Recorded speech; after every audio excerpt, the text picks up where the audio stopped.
The night my parents threw me out after I lost my job, they looked me in the eyes and told me I would never become anything without them. Those words stayed with me long after I drove away. Less than 2 years later, I stood quietly inside the beach house they had dreamed of owning for years, listening as they pleaded with the property manager to convince the owner to sell it. They never imagined the owner was standing only a few feet away.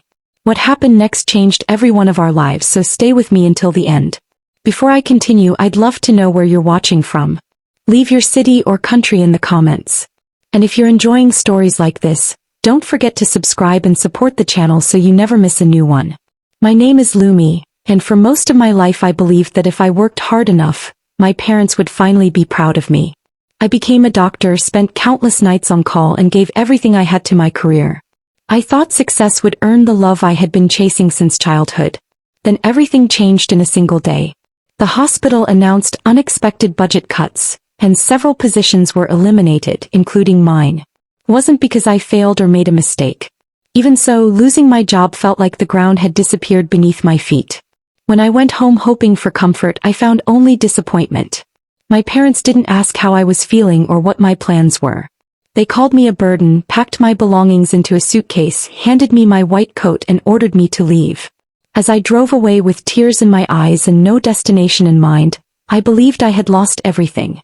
What I didn't realize was that the secret I had protected for the past 3 years was about to turn the worst night of my life into the beginning of something far greater. Looking back now, I realize my parents' love was never as unconditional as I wanted to believe. Growing up, I learned that praise had to be earned, and even then it never lasted very long.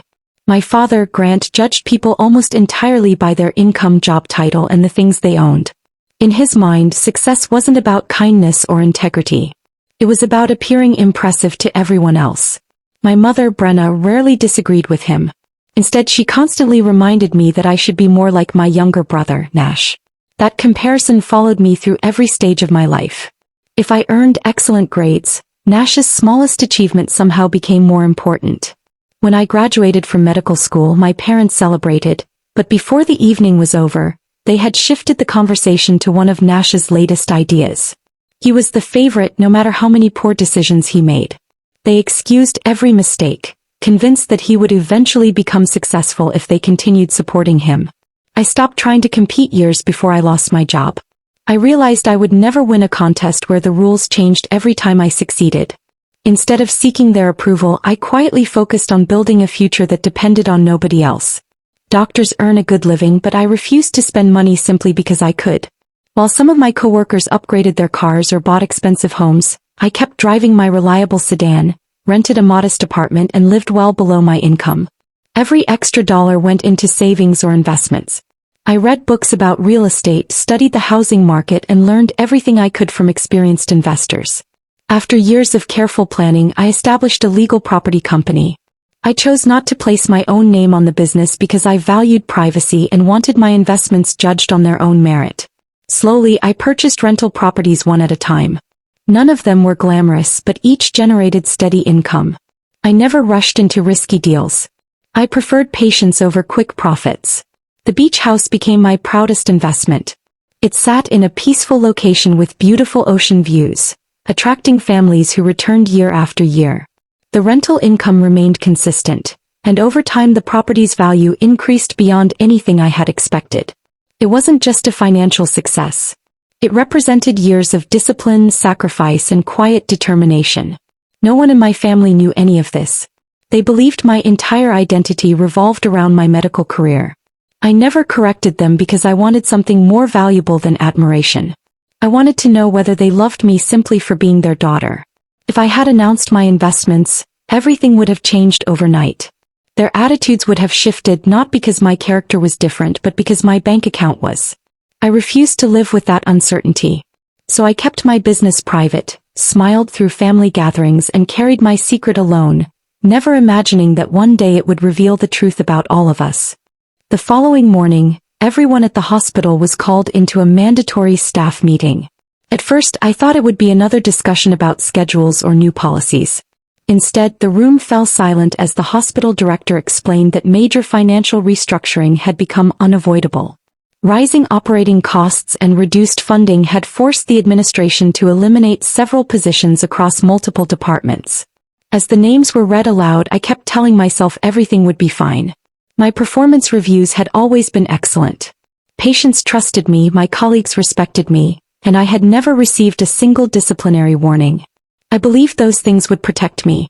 Then I heard my own name. For a moment, nothing around me seemed real. The words blurred together as the director explained that the decision had nothing to do with our abilities. It was simply a financial measure. We were thanked for our dedication, handed information about severance benefits, and encouraged to apply for future openings if circumstances changed. I packed the few personal items from my locker without saying much. Around me, other doctors and nurses hugged each other, some crying openly. Everyone was trying to process the same shock.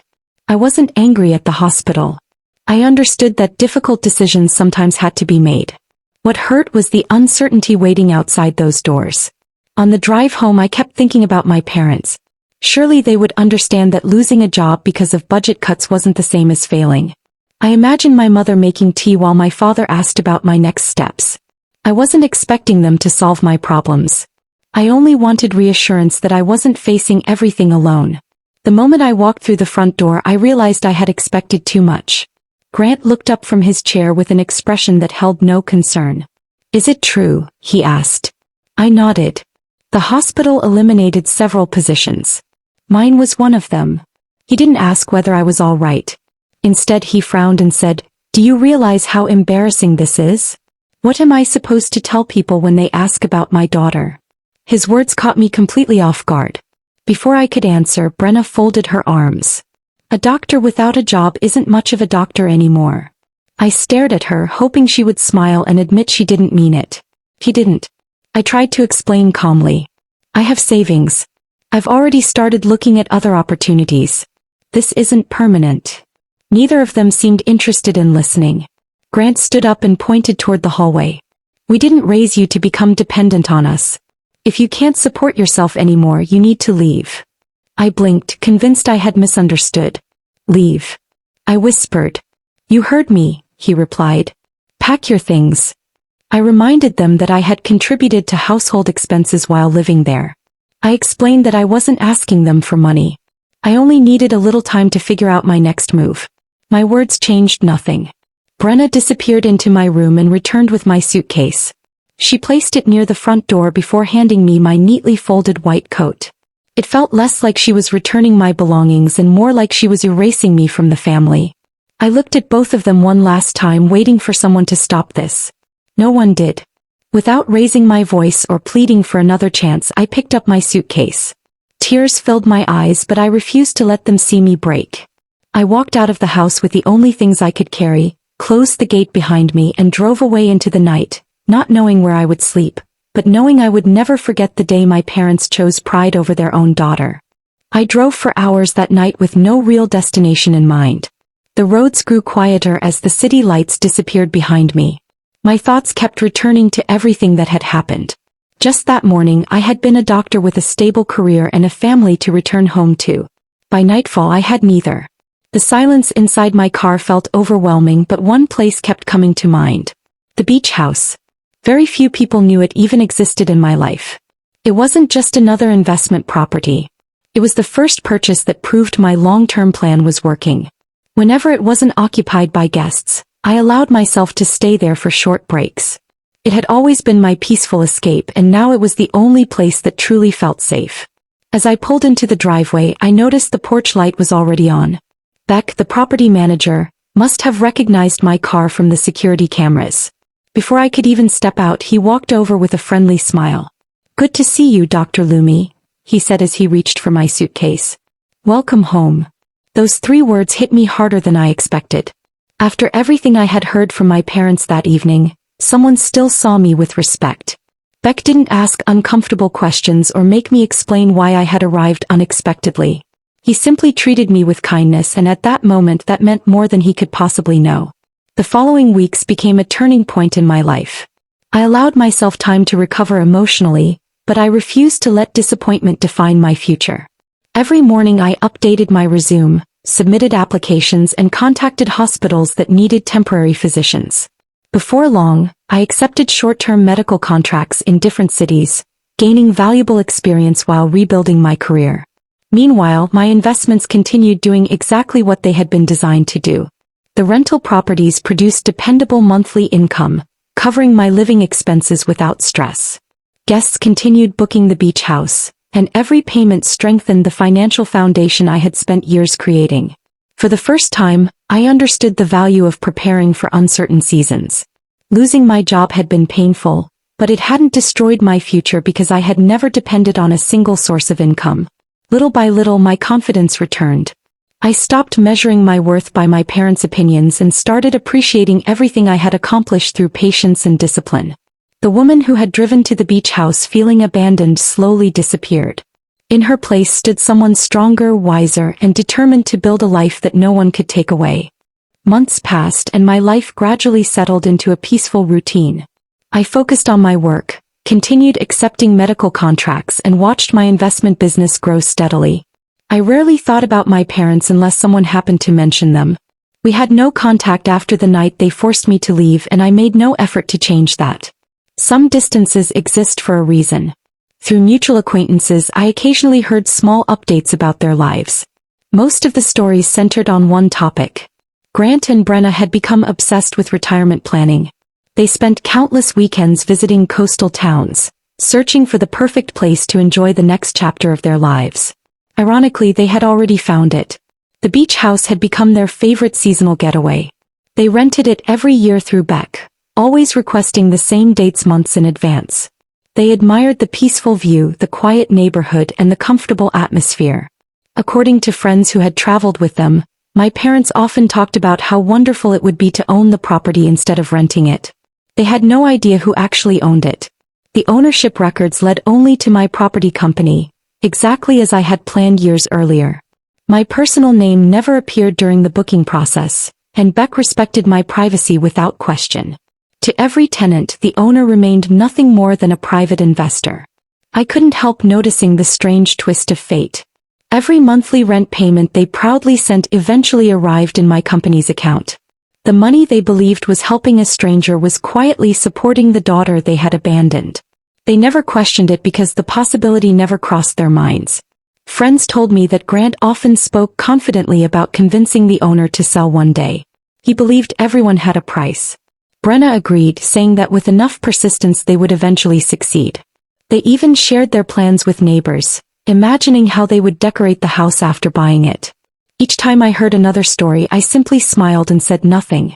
There was no satisfaction in humiliating them or exposing the truth before its time. I had spent too many years trying to prove myself. I no longer needed their approval, and I certainly didn't need revenge through cruel words. Life has a way of revealing the truth without anyone forcing it. So I remained silent, continued managing my properties, and let events unfold naturally. If the day ever came when my parents discovered who owned the beach house they loved so much, I wanted that moment to speak for itself. Some lessons become far more powerful when people uncover the truth on their own. About a year after I left home, I began hearing a different kind of news about my family. The confidence that had always defined my father was beginning to disappear. Grant had placed much of his retirement savings into a business venture that Nash insisted would produce quick returns. My brother spoke with certainty, promising that the investment would multiply their money within a short time. Instead, everything went wrong. The business struggled almost immediately. Expenses kept growing while profits never appeared. By the time they accepted the project had failed, a large portion of the money my parents had spent decades saving was gone. The loss hit them harder than anyone expected. For years, Grant had criticized people who made poor financial choices. Now he found himself facing the very situation he used to condemn. The certainty in his voice was replaced by worry. Friends who once admired his confidence noticed he had become quieter and far more cautious whenever money was discussed. Brenna also changed. She no longer spoke proudly about early retirement or future travel plans. Instead, she focused on cutting expenses and finding ways to stretch what remained of their savings. Life had become much more uncertain than either of them imagined. While they struggled with the consequences of one risky decision, my own life continued moving in a completely different direction. After completing several successful temporary contracts, I accepted a permanent position at a respected hospital. Walking into my new office on the first day filled me with gratitude. I wasn't simply starting another job. I was proving to myself that losing one opportunity had never defined my abilities. Outside the hospital, my investment business continued growing steadily. I purchased additional rental properties only after careful research, refusing to chase shortcuts or unrealistic promises. Each new investment strengthened the stable foundation I had spent years building. The rental income became consistent enough that I no longer worried about unexpected setbacks. For the first time in my life, I reached true financial independence. My career provided purpose while my investments provided security. Together they gave me freedom that no paycheck alone could have offered. Despite everything that had happened, I never called my parents to remind them of the night they threw me out. I never mentioned my success or asked whether they regretted their decision. There was nothing to gain from reopening old wounds. As far as they knew, I was still struggling somewhere, trying to rebuild my life after losing my job. They had no reason to believe otherwise because I never tried to change their assumptions. I simply kept moving forward. Every patient I helped, every property I managed, and every careful decision I made became quiet proof that my future had never depended on the people who doubted me. Sometimes the strongest response to rejection isn't an argument. It's building a life so full that you no longer need anyone's approval. Nearly 2 years had passed since the night I left my parents' house with a single suitcase. During that time, our lives had moved in very different directions. I focused on my career and investments, while my parents searched for stability after their financial setbacks. Without knowing it, our paths were about to cross again in the last place any of us expected. A week before the meeting, Beck called me to schedule a routine inspection of the beach house. The current lease was ending soon, and we planned to review maintenance reports, update insurance paperwork, and discuss a few improvements before the next rental season. It was a normal business appointment, nothing more. I arrived that morning wearing simple clothes and carrying a folder containing company records. As I walked toward the front entrance, I noticed 2 familiar cars parked in the driveway. My parents were already there.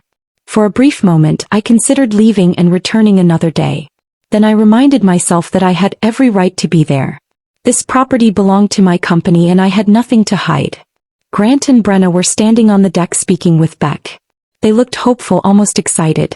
From where I stood, I could hear parts of their conversation. Grant smiled politely and said, "We've rented this house several times and we absolutely love it. We'd really like to speak with the owner about buying it." Brenna nodded. "We're prepared to make a serious offer. If the owner is willing to negotiate, we're ready." Before Beck could answer, he looked past them and saw me walking up the path. His face immediately brightened.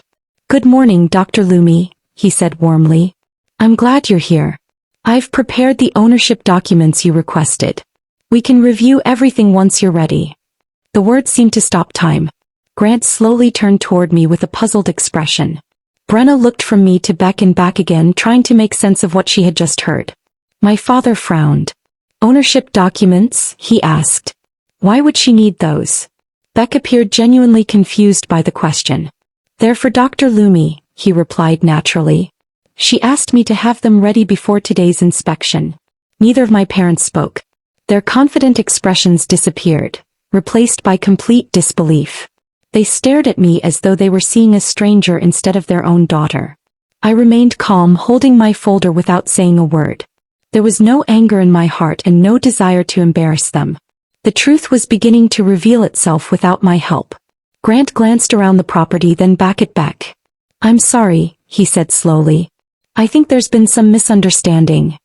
Beck looked at him with quiet surprise, completely unaware that the biggest conversation of the day was only just beginning. Beck looked from my parents to me, sensing that something was unusual. He had no idea we were related. To him, this was simply a meeting between the owner of the property and tenants interested in purchasing it. In a calm voice he said, "There isn't any misunderstanding. Dr. Lumi purchased this beach house several years ago through her investment company. She has owned it ever since." No one spoke. Grant stared at me as though he expected me to laugh and admit it was some kind of joke. Brenna's face slowly lost its color. They searched my expression for any sign that Beck had made a mistake, but I simply stood there quietly. Beck continued, unaware of the emotions filling the room. "Dr. Lumi personally reviews all major decisions involving this property. She also approves every long-term lease agreement before it's finalized. Your rental paperwork was processed through her company, just like every other tenant's. Grant blinked several times. Our lease, he asked quietly. Beck nodded. Yes. Every renewal over the past 2 years was authorized by Dr. Lumi. The words settled over the room like a heavy weight. For the first time, my parents understood what had really happened. Every payment they had proudly sent for the beach house had gone directly into my company. Month after month, they had unknowingly paid rent to the daughter they believed had nothing left after losing her job. Neither of them knew what to say. I watched the realization spread across their faces. It wasn't satisfaction I felt. It was sadness. The truth had arrived exactly as I had always imagined it would, yet there was no joy in seeing my parents struggle with it. Grant lowered his eyes toward the floor. His confident voice was gone. Brenna slowly shook her head, almost speaking to herself. All this time, she whispered. Images from that terrible night seemed to return all at once. The suitcase left on the driveway. My white coat placed in my hands. The front door closing behind me. The words telling me I would never succeed without them. Those memories were no longer just mine. I could see from their expressions that they remembered every cruel sentence they had spoken. They had dismissed me as worthless the moment I lost my position, never realizing I had already built a secure future through years of careful planning and sacrifice. The silence became almost unbearable. Finally, Grant looked at me with eyes that no longer carried pride or certainty. There was only regret. For years they had judged my value by a single paycheck. Standing inside the house they dreamed of owning, they were forced to confront a painful truth. The daughter they had rejected had quietly accomplished everything they believed she never could, and she had done it without asking them for anything at all. After several long moments of silence, Grant cleared his throat and looked at Beck. "Would you mind giving us a few minutes alone?" he asked quietly. Beck glanced at me. When I nodded, he politely stepped outside, leaving the three of us standing in the living room. For a while no one spoke. The same parents who had once ordered me out of their home now struggled to find the right words. The confidence they carried for so many years had disappeared. Finally, my father looked at me and sighed. "Lumi," he said, "we were wrong." Hearing those words surprised me more than I expected. He admitted that they had judged me by my employment instead of my character. He confessed that pride had blinded him and that he believed success could disappear the moment someone lost a paycheck. Looking back, he realized he had confused temporary hardship with personal failure. Brenna wiped away a tear before speaking. "I should have stood beside you," she said softly. "Instead, I followed your father and pushed you away when you needed family the most. I'm deeply sorry." I listened without interrupting. Their apology sounded sincere, but it could not erase what had happened.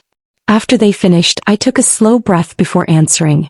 "Losing my job hurt," I said calmly.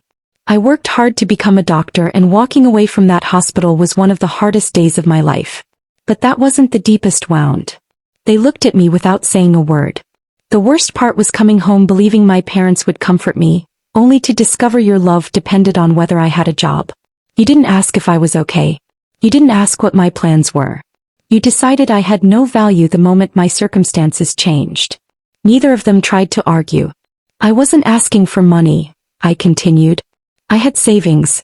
I had a plan. All I wanted was kindness from the two people who were supposed to love me unconditionally." Both of them lowered their heads. After another quiet moment, Grant looked around the beach house. "If you're willing," he asked carefully, "would you consider selling it to us?" I gently shook my head. "This house isn't just an investment," I replied. "It's a reminder of everything I built through patience and discipline. More importantly, trust cannot be restored with a business transaction. Selling you this property wouldn't repair what was broken between us." They accepted my answer without protest. Over the following months, we spoke occasionally, but our relationship developed slowly. Forgiveness did not happen overnight, and neither of us pretended otherwise. They began rebuilding their lives within their means, accepting responsibility for the choices that had brought them there. For the first time, they stopped expecting someone else to rescue them. As for me, I continued practicing medicine while expanding my real estate business one careful step at a time. My greatest source of happiness was no longer financial success. It was the peace that came from surrounding myself with people who valued honesty, loyalty, and compassion above status. In time, I chose to forgive my parents. I didn't do it because they had earned another chance or because the past no longer mattered. I forgave them because carrying resentment would only keep me tied to one painful chapter of my life. Letting go allowed me to move forward without bitterness. When I look back now, I don't think the greatest victory was proving my parents wrong. It was becoming the person I always hoped to be without letting their rejection define my future. If you had been in my place, what would you have done? Would you have forgiven your parents, or would you have walked away forever? Let me know your thoughts in the comments, and if this story touched you, don't forget to subscribe for more stories like this.